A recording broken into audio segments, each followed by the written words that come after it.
ہر رات میں اگلے روزے کی نیت کر لیجیے، یا صبح صادق سے پہلے بھی آپ جیسا فجر کی نماز پڑھتے اس کے بعد بھی آپ روزے کی نیت کر سکتے ہیں۔ اور نیت کی دعا بھی ہے، نویت ان اصوم غدا للہ تعالی من صوم رمضان، بلکہ یہ عربی نیت ہے۔ اس کے علاوہ بھی زبان سے بولنا تا ضروری نہیں ہے، دل میں بھی ارادہ کر لیا بندہ کہ میں آج دن بھر اللہ کے لیے روزہ رکھوں گا، یہ بھی روزے کے لیے کافی ہے۔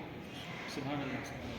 بہت اچھی انفارمیشن دی ہے مول صاحب آپ۔ مول صاحب آج کل مطلب لوگ بولتے ہیں کہ رات میں کھا کے سو جائیں گے پھر صبح میں بن سحری کا روزہ رہے بول کے بولتے ہیں، کیا ہے مول صاحب یہ ایسا رہ سکتے ہیں مول صاحب بن سحری کا روزہ؟ دیکھیے روزہ چونکہ فرض ہے، فرض بہرحال کسی بھی حال میں روزہ رہنا ہے، البتہ سنت روزہ جو ہے یا نفل روزہ ہے، منت کا روزہ ہے، نفل جو بھی روزہ، نظر کا روزہ جو بھی روزہ ہے اس کے لیے سحری ضروری ہے، لیکن فرض چونکہ چھوٹ جائے تو بھی روزہ بن سحری کا رہنا ضروری ہے۔ مول صاحب کن کن چیزوں سے روزہ ٹوٹ جاتا ہے؟ دیکھیے بہت ساری ایسی چیزیں ہیں جن سے روزہ ٹوٹ جاتا ہے، جی جیسے کہ جان بوجھ کر کوئی چیز کھانا پینا، جی یا اگر کوئی شادی شدہ مرد ہے جی تو روزہ رہنے کی حالت میں انہیں اپنی بیوی سے ملاقات کرنا، جی تو ان چیزوں سے بھی روزہ ٹوٹ جاتا۔ اور قصداً کوئی چیز کھا لیا، ارادے کرتے ہوئے بھی کھا لیا، روزہ ہے اس کو معلوم ہے اس کے باوجود بھی کھا لیا، تو ان چیزوں سے روزہ ٹوٹ جاتا۔ اور ایسے ہی ناک میں دوا ڈالنے سے بھی روزہ ٹوٹ جاتا، کیونکہ ناک میں جو چیز جاتی ہے اس میں حلق میں اس کا مزہ محسوس ہوتا، تو اس سے بھی روزہ ٹوٹ جاتا۔ اور بہت ساری چیزیں ہیں انشاءاللہ اس کی بھی تفصیل آپ کو بتائیں گے۔ مطلب ایک کوشچن پوچھنا چاہوں گا، کافی سارے احباب ہیں جو شوگر سے مریض ہیں، ان لوگ کبھی شوگر کا ٹیسٹ کرا لینے کی کوشش میں رہتے، تو روزے میں جائز ہے کیا شوگر کا ٹیسٹ کرا لینا، اپنی باڈی میں سے خون نکالنا؟ ہاں بالکل یہ درست ہے، جائز ہے، یہ کر سکتے ہیں آپ۔ جی جی مول صاحب ایک کوشچن ہے کہ رمضان میں اپن تراویح پڑھنا بہت ضروری ہے، مطلب اس کے امپورٹنس کیا ہے؟ اور تھوڑے لوگ بولتے ہیں کہ 8 رکعت تراویح ہے اور کچھ لوگ بولتے ہیں کہ 20 رکعت تراویح ہے، تو اس کا دیکھیے تراویح تسلسل کے ساتھ، یعنی صحابہ کے دور سے حضرت عمر رضی اللہ عنہ کے دور سے آج تک تسلسل کے ساتھ یعنی برابری کے ساتھ ہر سال 20 رکعت ہی پڑھی جاتی۔ حضرت عمر رضی اللہ عنہ جو ہے اس زمانے میں جو تراویح پڑھی جاتی تھی وہ الگ الگ پڑھی جاتی تھی، منفرد کوئی آ کے 20 رکعت پڑھ لیتے تھے، کوئی تو حضرت عمر رضی اللہ عنہ کے دور خلافت میں آپ مسجد میں آ کر جو ہے بتایا، لوگوں سے پوچھا کہ کیا میں ان لوگوں کو ایک امام کے پیچھے کھڑا نہ کر دوں؟ تو صحابہ اس چیز پہ متفق ہو گئے، تو ایک امام تھے، اس کے بعد باقی کے پورے مقتدی تھے، تو اس کے بعد ہر فرد الگ الگ نماز نہیں پڑھتا، تو اس دن سے آج تک تسلسل کے ساتھ ہر سال 20 رکعت پڑھی جا رہی ہے، اور 8 رکعت کی کوئی دلیل ایسی ثابت نہیں ہے۔ وہ ہے جن کے لیے دلائل ہے، وہ اپنے دلائل ہیں، لیکن تسلسل کے ساتھ حضرت عمر رضی اللہ عنہ کے دور کے بعد سے آج تک تسلسل کے ساتھ 20 رکعت ہی تراویح ہے، اور ہم کو بھی قیامت تک 20 رکعت تراویح ہی پڑھنا ہے۔ صاحب اور ایک سوال ہے، افطاری کے پہلے دعا کرنے کے فائدے کیا ہیں؟ دیکھیے رمضان المبارک میں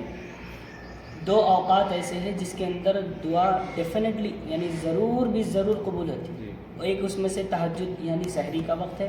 تہجد کا وقت ہے، اور دوسرا افطاری سے پہلے، گویا کہ اس وقت بالکل دعا قبول ہونا ہی ہونا ہے،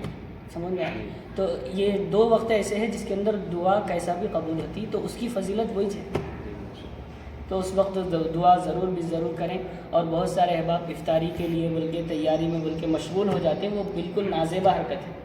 افطار جو بھی کرنا ہے، اس کی تیاری جو بھی کرنا ہے، وہ عصر کے فی الفور کر لیں، اور دعا سے پہلے یعنی افطار کرنے سے پہلے، روزہ کھولنے سے 15 منٹ پہلے، 20 منٹ پہلے ذہن کو ایک دم فری کر لے کے دعا کے لیے بیٹھ جائیں، وہ بالکل قبولیت کا وقت ہے۔ اور ایک سوال پوچھنا چاہوں گا، جیسے کہ رمضان میں جب بندہ کوئی روزہ رہتا ہے تو کون سا ایک کلمہ ہے یا قرآن کی سیرت ہے جو سب سے زیادہ فوکس کرنا چاہیے اور جس سے زیادہ فائدہ ہے؟ ایسے تو دیکھیے رمضان جو ہے قرآن کا مہینہ ہے، اللہ نے قرآن مجید کو رمضان میں نازل فرمایا، تو ہر بندے کی یہ کوشش ہو کہ وہ زیادہ سے زیادہ قرآن رمضان میں پڑھے۔ اور ذکر کے اعتبار سے تو حدیث میں آیا ہے کہ نبی علیہ السلام نے فرمایا کہ افضل الذکر 4، سب سے بہترین ذکر 4 ہے، سبحان اللہ، الحمدللہ، لا الہ الا اللہ، اللہ اکبر۔ گویا کہ تیسرا کلمہ جو ہم پڑھتے، چاہے وہ پہلا کلمہ بھی کیوں نہ ہو، نبی علیہ السلام کی اور حدیث میں ہے کہ آپ کثرت سے کلمہ طیبہ پڑھا کرتے تھے، تو کلمہ طیبہ ہو چاہے کلمہ تمجید ہو کثرت سے پڑھا کریں. اور دوسری بات چونکہ یہ مہینہ مغفرت کا مہینہ ہے, اللہ سے مغفرت طلب کرنے کا مہینہ ہے, تو ہم زیادہ سے زیادہ استغفار استغفر اللہ ربی من کل ذنب واتوب الیہ یہ بھی کثرت سے پڑھا کریں. اور تیسرا ذکر یہ ہے کہ چونکہ نبی صلی اللہ علیہ وسلم کے ہم پر بے پناہ احسانات ہیں, ہم چاہ کے بھی نبی کے احسانات کو ہم چکا نہیں سکتے, گویا کہ ہم نبی کی بارگاہ میں درود کا نذرانہ پیش کر سکتے ہیں, تو کثرت سے درود بھی پڑھا کریں. 3 چیزیں ذکر کے اعتبار سے یہ ہیں کہ بھلے آپ کلمہ تمجید یا کلمہ طیبہ کثرت سے پڑھیں اور استغفار کثرت سے مانگیں, اللہ سے مغفرت کثرت سے طلب کریں اور آقا علیہ السلام پہ کثرت سے درود بھیجا کریں. اور قرآن کا جو مسئلہ ہے کثرت سے سورہ اخلاص کی تلاوت ہو, چونکہ حدیثوں میں آیا ہے کہ 3 مرتبہ سورہ اخلاص پڑھنے سے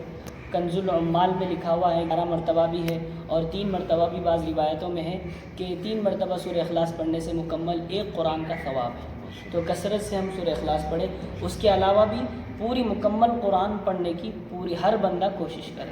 اس سے انشاءاللہ ہماری قرآن کی جو روانگی ہے وہ بھی ہوگی اور قرآن کیا کہہ رہا ہے ہم سے وہ معلوم ہوگا.